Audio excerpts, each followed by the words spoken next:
My name is Alexandra. I'm going to go ahead and show you how to make some things with fondant. First, we're going to take the powdered sugar and dust the table. Next, you want to make sure your fondant's soft, so you're going to work it in your hands. Lay it on the table, dust it with the powdered sugar again. Take the rolling pin here. You're going to want to roll it evenly. You're also going to want to make sure it doesn't stick to your rolling pin. If you need to, you can always add more powdered sugar. You're going to want to roll it about 1/4 of an inch thick.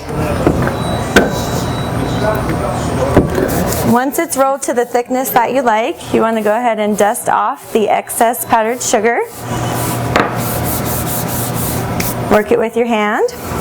Take a knife, cut a straight line, then you go ahead and cut even pieces down continuously. Once you have the pieces cut, you're going to pick them up. I use water to stick my fondant together, wipe it on one edge, loop it over, and set it on a pan to dry. I'm just going to continue this process. I usually make about 20 loops or so per bow. You're going to want these to dry for a couple days so that they are dimensional and not weak, so that they don't break. This time, I'm going to go ahead and show you how to make some scalloped loop bows. I'm going to do them in silver. So to make silver, I start with a gray fondant. It can be whatever depth of gray you want it to be, depending on how intense you want the color to be.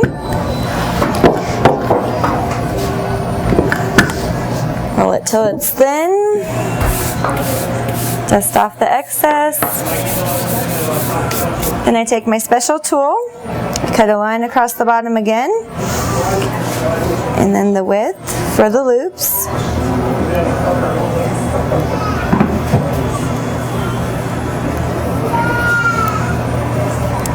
I'm going to go ahead and stick them together again with water.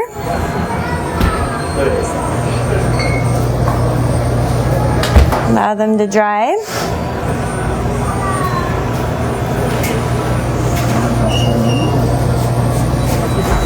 However, I take the piece, I cut it into a point,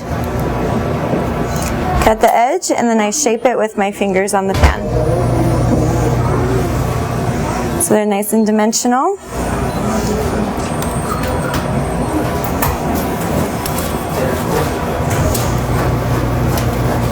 And that's how you make a scalloped bow.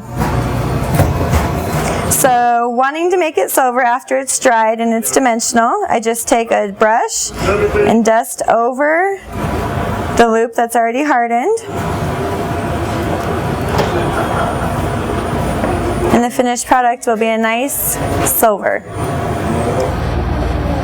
This is the scalloped bow as a finished product. Again, we just build from the base into the center here, and then these are some of the ribbons that are dried to give that dimensional look as well.